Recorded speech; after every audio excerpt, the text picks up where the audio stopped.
नमस्कार विद्यार्थी मित्रांनो, आज आपण पाहत आहोत समाजशास्त्र वर्ग 12वा प्रकरण क्रमांक 3 भारतीय समाजातील विविधता आणि एकता भाग 4.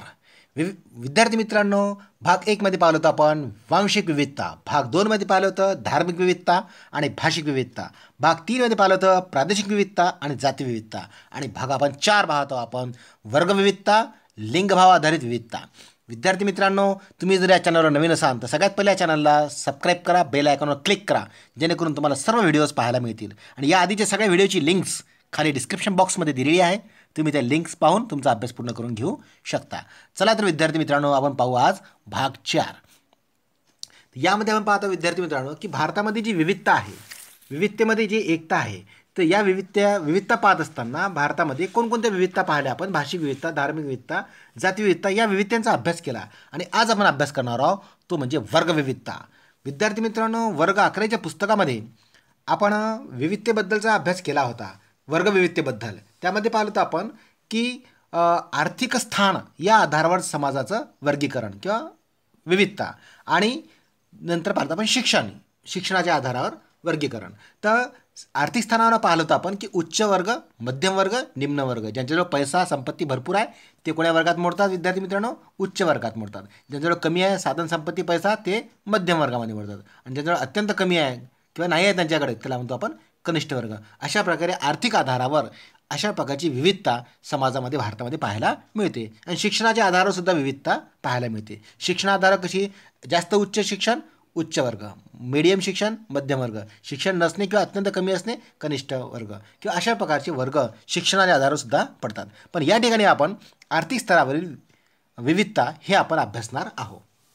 तर विद्यार्थी मित्रांनो, भारतामध्ये सर्वप्रथम आपण पाहू की आर्थिक स्तरावर अशा 3 वर्गात विभाजन केलं जाते: उच्च वर्ग, मध्यम वर्ग आणि कनिष्ठ वर्ग. विद्यार्थी मित्रांनो, या वर्गाचा, आर्थिक वर्गाचा प्रभाव त्या वर्गामध्ये राहणाऱ्या लोकांच्या विचारावर होत असतो. हा प्रभाव कोणावर होत असतो विद्यार्थी मित्रांनो? त्या वर्गात जे लोक राहतात ना, त्या लोकांच्या विचारावर सुद्धा प्रभाव पडत असतो. म्हणजे उच्च वर्गामध्ये राहणाऱ्या लोकांचे विचार वेगळे, मध्यम वर्गात राहणाऱ्या लोकांचे विचार वेगळे, कनिष्ठ वर्गाचे लोकांचे विचार वेगळे. त्यानंतर निवडीवर सुद्धा प्रभाव पडतो. त्यांनी काय निवडावं, काय निवडत असताना, जसं आता आपण सांगता येईल की एखाद्या हॉटेलमध्ये उच्चवर्गीय माणूस जेवायला गेला तर तो काय करेल की काय जेवायला पाहिजे बा, आज काय जेवा, मलाई कोफ्ता जेवा, पनीर भुर्जी जेवा, का काजू करी जेवा, काय जेवण करायला पाहिजे, तो निवडतो काय जेवायला पाहिजे. तर हे झाली त्याची निवड.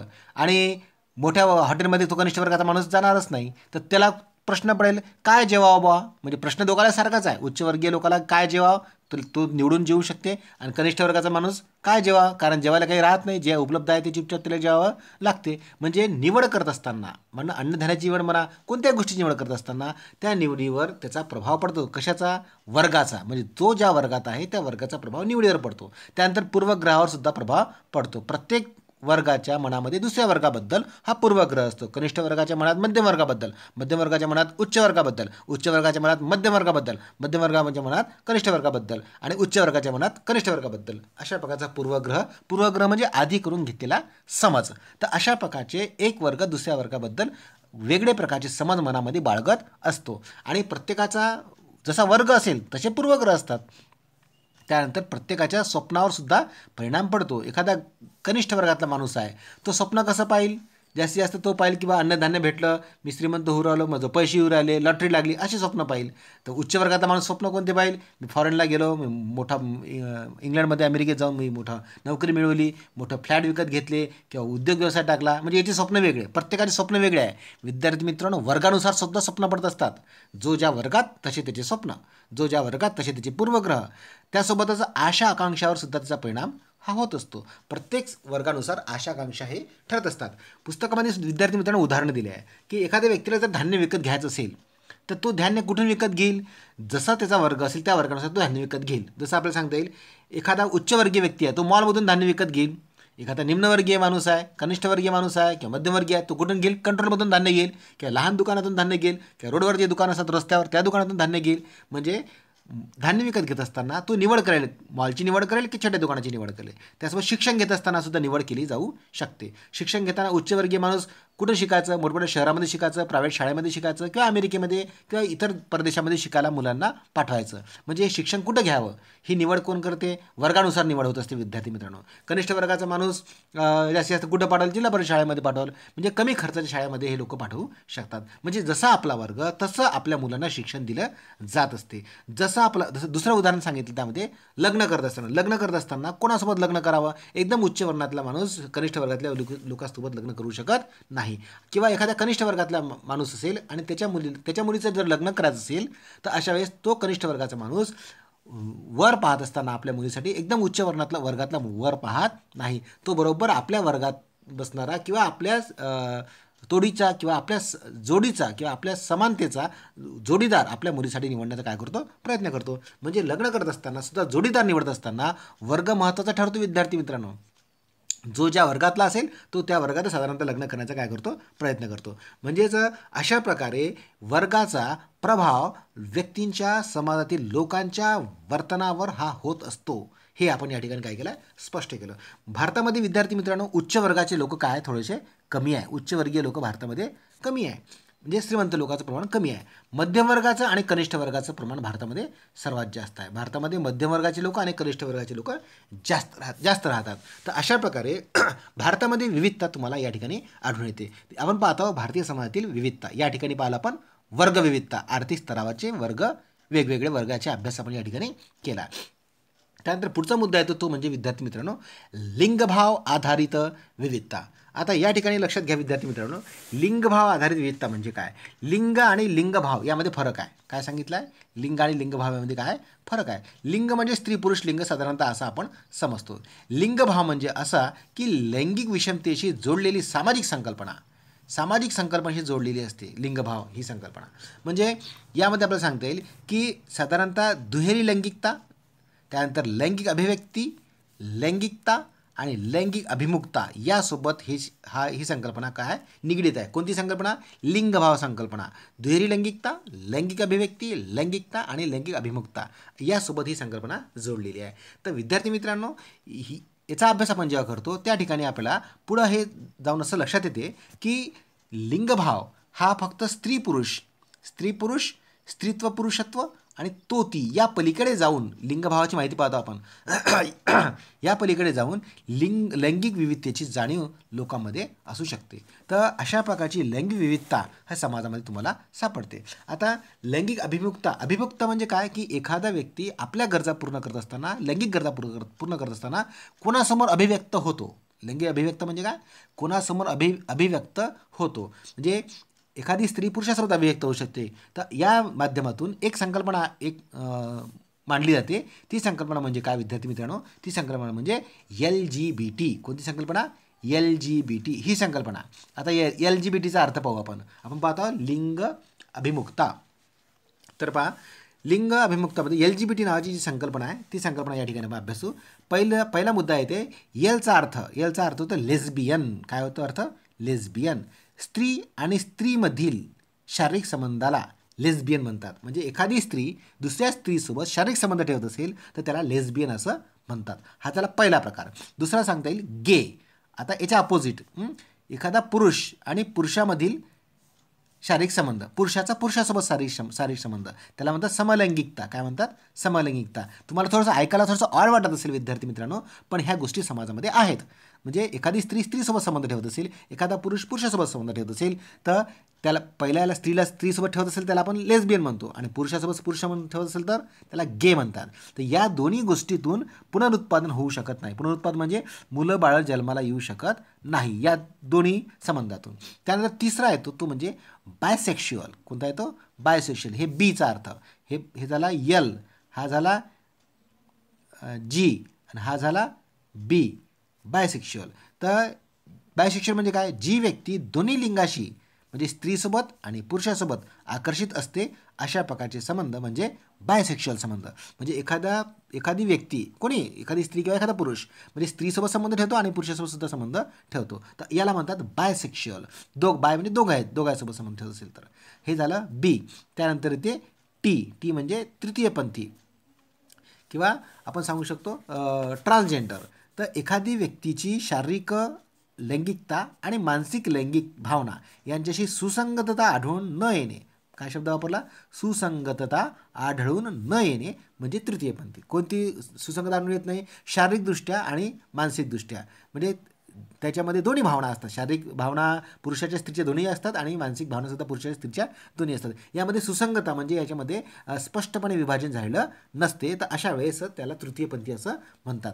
तर हे झाले LGBT माहिती. अशा प्रकारे हा लिंगभाव हा व्यक्त केला जात असतो. ह्या सगळ्या गोष्टी विद्यार्थी मित्रांनो नैसर्गिक आहे. हे कोणाच्या हातामध्ये नाही आहे की असं वागायला पाहिजे की तसं वागायला पाहिजे. कोणी असं वागू शकत नाही. जसे निसर्गानं जशा प्रकारच्या प्रेरणा आपल्याला मिळतात त्यानुसार लोक अशा प्रकारचे अभिव्यक्त होत असतात. त्याला म्हणतात लैंगिक अभिमुखता. तर अशा प्रकारची LGBT आपण या ठिकाणी अर्थ पाहिला आहे. विद्यार्थी मित्रांनो दुसरा मुद्दा इथे सांगता येईल तो म्हणजे असा की समाजामध्ये मुला मुलींचं वर्तन ठरवलं जाते. मुलांचं वर्तन आणि मुलींचं वर्तन हे ठरवलं जाते. आता हे ठरवते कोण? साधारणतः सामाजिक संस्कारातून सामाजिकरणातून हे वर्तन ठरवलं जाते. या दोन समाजामध्ये दोन घटकामध्ये फरक केला जातो. मुलींचं गट वेगळा, मुलांचा गट वेगळा. अशा प्रकारचे दोन गटामध्ये याचं विभाजन केलं जात असते. तुम्ही पहा विद्यार्थी मित्रांनो लहानपणापासून तुम्ही जर जीवन जगत असताना असं असेल की एखादा मुलगा एखाद्या मुलीसोबत खेळत असेल, मुलीच्या ग्रुपसोबत, तर एखादा मोठा व्यक्ती काय म्हणतो? अरे तू मुलगा आहे आणि मुलीसोबत खेळतो म्हणजे तू वेगळा आहे, तुझं लिंग वेगळं आहे, तू वेगळं राहायला पाहिजे. तर अशा प्रकारचं सामाजिकरण लहानपणापासून सगळ्यासोबत घडत असते विद्यार्थी मित्रांनो. आणि त्यामुळं त्या मुलांमध्ये त्या मुलींमध्ये लिंगभावाची जाणीव निर्माण होत असते की आपण स्त्री आहो आणि आपण पुरुष आहो. तर अशा प्रकारचा फरक, अशा प्रकारचे गट सर्वत्र समाजामध्ये, भारतातच नाही जगात सगळीकडे हे गट पडलेले आहेत. मुलांचा वेगळा, मुलींचा वेगळा, स्त्रीचा वेगळा, पुरुषाचा वेगळा. हा फरक सर्वत्र काय विद्यार्थी मित्रांनो लागू आहे. हा फरक सर्वत्र लागू आहे जगामध्ये. आणि काही लोकांनी आज सध्याच्या काळामध्ये काही लोकांनी या द्वयी म्हणजे दोन बायनेरियन संकल्पनेला काय दिलं? आव्हान दिलं. ह्या दोन गोष्टीला काय केलं? आव्हान दिलं. असे दोनच गट असू शकत नाही, तर वेगवेगळ्या प्रकारचे लिंगभावात्मक गटसुद्धा असू शकतात. यामध्ये लैंगिकता आणि लिंगभावात्मक बहुलता याचा काय केला विद्यार्थी मित्रांनो? समावेश केला. लैंगिकता आणि लिंगभावात्मक बहुलता म्हणजे अलग अलग प्रकारचे भाव. जसं आपण आत्ता मागच्या स्लाईडमध्ये पाहिलं LGBT हे आपण पाहिले. अशा प्रकारचे अलग अलग भाव लोकांचे असू शकतात. तर अशा प्रकारचे लोक आज स्वीकारणं सुरू झालेले आहेत. याबद्दल आपल्याला सांगता येईल की लिंगभावाचं प्रगटीकरण कसं होत असते. आता विद्यार्थी मित्रांनो यामध्ये सगळ्यात महत्त्वाची संज्ञा ती मानू आपण लिंगभावाचं प्रगटीकरण. आता लिंगभाव हा सामाजिकरणाशी काय असतो? संबंधित असतो. कोणासोबत संबंधित असतो? सामाजिकरणामध्ये जसं आपल्याला लहानपणापासून शिकवलं जाते की तू स्त्री आहे, तू पुरुष आहे, तू असं वागायला पाहिजे, तू असे कपडे घालायला पाहिजे, तू असं वागायला पाहिजे, तू असे कपडे घालायला पाहिजे, तू यांच्यासोबत खेळायला पाहिजे, तू असे कामं करायला पाहिजे, तू हे काम करायला नाही पाहिजे. म्हणजे अशा प्रकारे आपलं समाजीकरण, सगळ्यांचं समाजीकरण हे होत असते. कशानुसार होत असते? लिंगभावानुसार. लैंगिक अपेक्षा बळजबरीने बरेच वेळा काय केल्या जातात? पूर्ण केल्या जातात. आता प्रत्येकाकडून तसं वागण्याचा प्रयत्न करून घेतला जातो. प्रत्येकानं तसं वागावं, जसे लिंग असेल त्यानुसार वागावं. अशा प्रकारचे बळजबरीनं त्या अपेक्षा आपल्याकडून काय केल्या जातात? पूर्ण करून घेतात. बळजबरीनं तसं वागण्याचा काय केला जातो? आपल्याला प्रयत्न केला जातो की मुलांना मुलांसारखं वागावं, मुलींनी मुलींसारखं वागावं, स्त्रीनं स्त्रीसारखं वागावं, पुरुषाने पुरुषासारखं वागावं. अशा प्रकारची जबरदस्ती बरेच वेळा समाजामध्ये केली जाते. आज समाजामध्ये लिंगभाव तरलता आली आहे विद्यार्थी मित्रांनो. काय आला आहे? लिंगभाव तरलता म्हणजे फ्लेक्झिबिलिटी आली आहे समाजामध्ये. म्हणजे द्वयलिंग म्हणजे दोन स्त्री आणि पुरुष या व्यवस्थेत ते बसत नाही. कोणतं? लिंगभाव तरलता या व्यवस्थेमध्ये बसत नाही. असे सुद्धा जे लोक आहे, जे लोक ना स्त्रीमध्ये बसतात ना पुरुषमध्ये बसतात, अशा वेळेस ते वेगळ्या प्रवृत्तीचे असू शकतात. तर अशा लोक यामध्ये बसत नाही. तर आजच्या काळामध्ये लिंगभाव तरलता आलेली आहे. ही गोष्ट काही पाश्चिमात्य नाही विद्यार्थी मित्रांनो. असं वाटत असेल आपल्याला ही गोष्ट पाश्चिमात्य आहे का? पश्चिम देशामध्ये लोक असे वागतात बा, भारतीय तशी पद्धत नाही आहे, भारतीय परंपरा तशी नाही आहे. तसं नाही विद्यार्थी मित्रांनो. भारतात सुद्धा अशा गोष्टी तुम्हाला दिसून येतात. म्हणजे द्वयलिंगाला फाटा देऊन तिसऱ्या प्रकारचे प्रवृत्ती समाजात तुम्हाला दिसून येते. भारतात ही परंपरा दिसून येते. कशी दिसते पहा? भारतामध्ये काही देवाची सुद्धा उदाहरणं तुम्हाला ग्रंथामध्ये सापडतात. आणि एक महत्त्वाचं उदाहरण तुम्हाला सांगता येईल, ते उदाहरण म्हणजे शिखंडीचं. कोणाचं उदाहरण? शिखंडीचं. आता शिखंडी नावाचा शब्द तुम्ही ऐकला असेल विद्यार्थी. महाभारतामध्ये याचा उल्लेख आहे. ज्या विद्यार्थ्यांनी महाभारत पाहिलं असेल त्यांना माहीत आहे. शिखंडी हा भीष्म पितामह यांच्या मृत्यूचं काय बनला होता? कारण बनला होता. अर्जुनाला शिखंडीला समोर करून भीष्मावर वार केले होते आणि अशा प्रकारे भीष्माचा मृत्यू झाला होता भविष्यामध्ये. म्हणजे हा जो शिखंडी नावाचा जो व्यक्ती आहे हा या परंपरेमध्ये दिसून येतो. कोण्या? या द्वयच्या बाहेर म्हणजे तरलता, लैंगिक तरलतेमध्ये दिसून येतो. तर अशा प्रकारे ही परंपरा भारतात सुद्धा तुम्हाला दिसून येते. अशा प्रकारचं लैंगिक प्रगटीकरण अलग अलग टेंडन्सीतून हे होताना दिसून येते. विद्यार्थी मित्रांनो, यामध्ये आपल्याला सांगता येईल की LGBT ही तुम्ही संकल्पना किंवा ही चळवळ तुम्ही ऐकली असेल. अशा प्रकारची चळवळ झाली होती. 6 सप्टेंबर 2018 रोजी सर्वोच्च न्यायालयाने बहुलैंगिकता हा गुन्हा नाही असं म्हटलं आहे. काय म्हटलं आहे? सर्वोच्च न्यायालयाची मान्यता. विद्यार्थी मित्रांनो, 6 सप्टेंबर 2018ला सर्वोच्च न्यायालयाने निर्णय दिला. बहुलैंगिकता म्हणजे जसं आपण LGBT म्हणजे एखादा व्यक्ती स्त्रीसोबत संबंध ठेवू शकतो, एखादा पुरुषासोबत ठेवू शकतो किंवा दोघांसोबत ठेवू शकतो. तर किंवा काही लोक तृतीयपंथी असतात, या लोकांना गुन्हेगार आहे असं म्हणता येणार नाही. बहुलैंगिकता गुन्हा मानला गेला नाही. त्यानंतर तृतीयपंथीय लोकांना त्यांचे हक्क मिळवून देण्यासाठी सुद्धा न्यायालयाने हस्तक्षेप केला आहे. तृतीयपंथीसुद्धा मानव आहेत, ते सुद्धा माणूस आहे, त्यांनासुद्धा ते तशा प्रकारचे अधिकार दिले गेले जावेत. अशा प्रकारची यांच्यासुद्धा हक्काला समाजामध्ये मान्यता दिलेली दिसून येते. तर LGBT म्हणजे काय? LGBTमध्ये या ठिकाणी आपण घेतलं विद्यार्थी मित्रांनो की या ठिकाणी पाहिलं LGBT लेस्बियन, गे, बायसेक्शुअल आणि ट्रान्सजेंडर असं आपण या LGBTचा काय पाहिला अर्थ पाहिला आपण की याचे जे अध्यक्षर आहे त्या अध्यक्षरांना आपण या ठिकाणी ही माहिती घेत आहोत. तर अशा प्रकारची मान्यता सर्वोच्च न्यायालयाने बहुलैंगिकतेला सुद्धा सर्वोच्च न्यायालयाने काय दिली आहे? मान्यता दिली आहे. त्यानंतर आपण मुद्दा पाहायचा तो म्हणजे लिंगभाव आधारित भिन्नतेविषयी जागरूकता. मग अशा प्रकारची लिंगभावाची विविधता समाजामध्ये दिसून येते. मग त्याबद्दल जागरूकता कशी होईल विद्यार्थी मित्रांनो? त्यासाठी काही मुद्दे सांगितले आहे. त्यामध्ये पहिला मुद्दा सांगितला आहे की लिंगभावासंबंधी अज्ञान आणि गैरसमजुती दूर करता आल्या पाहिजे. लिंगभावासंबंधी अज्ञान दूर झालं पाहिजे आणि गैरसमजुती. आता गैरसमजुती कशा दूर होईल? तर मी तुम्हाला आधीच सांगितलं की लिंगभाव येणे किंवा ह्या ज्या प्रवृत्ती, ह्या ज्या टेंडन्सी, ह्या ज्या वृत्ती आहे हे निसर्ग निर्मित आहेत विद्यार्थी मित्रांनो. इथं कोणी स्वतःहून अशा प्रकारच्या गोष्टी निर्माण करू शकत नाही आपल्या बॉडीमध्ये आपण. तर हे जे अज्ञान आहे हे अज्ञान काय झालं पाहिजे? दूर झालं पाहिजे. त्यानंतर दुसरा मुद्दा सांगता येईल विविध लिंगासंबंधी अस्मिता असलेल्या लोकांना प्रतिष्ठा मिळवून देता येईल. म्हणजे विविध लिंगासंबंधी ज्या लोकांमध्ये अस्मिता आहे तर अशी अस्मिता टिकली पाहिजे, त्या लोकांना प्रतिष्ठा मिळाली पाहिजे. एखादा व्यक्ती जर गे असेल, एखादा व्यक्ती जर लेस्बियन असेल, एखादा व्यक्ती बायसेक्शुअल असेल, एखादा व्यक्ती तृतीयपंथी असेल, त्यालासुद्धा प्रतिष्ठित जीवन जगता आलं पाहिजे. मुद्दा काय? त्यांनासुद्धा प्रतिष्ठित जीवन जगता आलं पाहिजे. तिसरा मुद्दा त्यामध्ये सांगता येईल की ज्या व्यक्तीचा व्यक्तीचा लिंगभाव हा समरूप नाही, तिच्यासोबत द्वेष, हिंसा, पूर्वग्रह आणि शोषण होणार नाही याची काय घेतली पाहिजे? काळजी घेतली पाहिजे. जे लोक लिंगभाव समरूप नाही म्हणजे साधारणतः जे लोक आपण साधारणतः ज्या समाजात जीवन जगतो त्या समाजामध्ये जर असं LGBT सारखे लोक राहत असेल तर या लोकांचा द्वेष करता येणार नाही. त्यानंतर त्यांच्यासोबत हिंसाचार करता येणार नाही. त्यांच्याबद्दल पूर्वग्रह दूर करून टाकावे. त्यांचं शोषण थांबलं पाहिजे. अशा प्रकारचं आपण जागरूकता समाजामध्ये निर्माण करणं अत्यंत आवश्यक आहे. म्हणूनच तर तुम्हाला अभ्यासाला हा विषय दिला आहे विद्यार्थी मित्रांनो की ही जागरूकता तुमच्यामध्ये असली पाहिजे.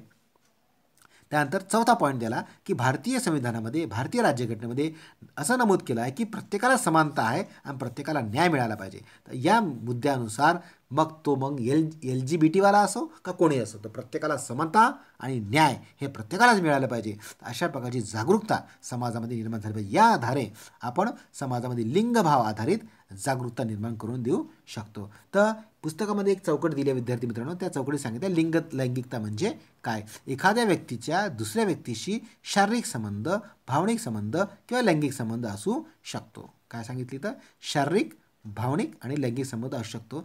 त्यावरून त्या व्यक्तीची लैंगिक अभिमुखता ओळखता येते. लैंगिक अभिमुखता म्हणजे काय? तो व्यक्ती कोणाकडे आकर्षित झालेला आहे. तो स्त्रीकडे आकर्षित होत आहे का पुरुष पुरुषाकडे होत आहे, की स्त्री पुरुषाकडे होत आहे, का पुरुष स्त्रीकडे होत आहे, का ते दोघांकडे होत आहे किंवा दोघांकडे होत नाही. म्हणजे याला म्हणतात लैंगिक अभिमुखता. ही लैंगिक अभिमुखता आपण कशामुळे ओळखू शकतो? त्यांच्या लैंगिक संबंधावरून, त्यांच्या शारीरिक संबंधावरून, त्यांच्या भावनिक संबंधावरून आपण ही लैंगिक अभिमुखता ओळखू शकतो. लैंगिक अभिमुखता हे प्राधान्य किंवा निवड नव्हे. लैंगिक अभिमुखता प्राधान्य किंवा ही निवड नव्हे. तर हे निवड तो कोणी व्यक्ती स्वतःहून करू शकत नाही. तर अशा प्रकारची अभिमुखता प्रत्येक व्यक्तीमध्ये अंतर्गत प्रेरणेतून ह्या गोष्टी हे विद्यार्थी मित्रांनो ह्या येत असतात. तर अशा प्रकारे आपण या ठिकाणी लैंगिक विविधता आणि वर्गविविधता याचा अभ्यास आपण केला. विद्यार्थी मित्रांनो, तुम्हाला हा जर व्हिडिओ आवडला असेल तुम्ही लाईक करा, शेअर करा, सबस्क्राईब करा आणि सगळ्यात महत्त्वाचं म्हणजे अभ्यास करा. तर पुन्हा भेटू आपण नवीन व्हिडिओसोबत. तोपर्यंत धन्यवाद.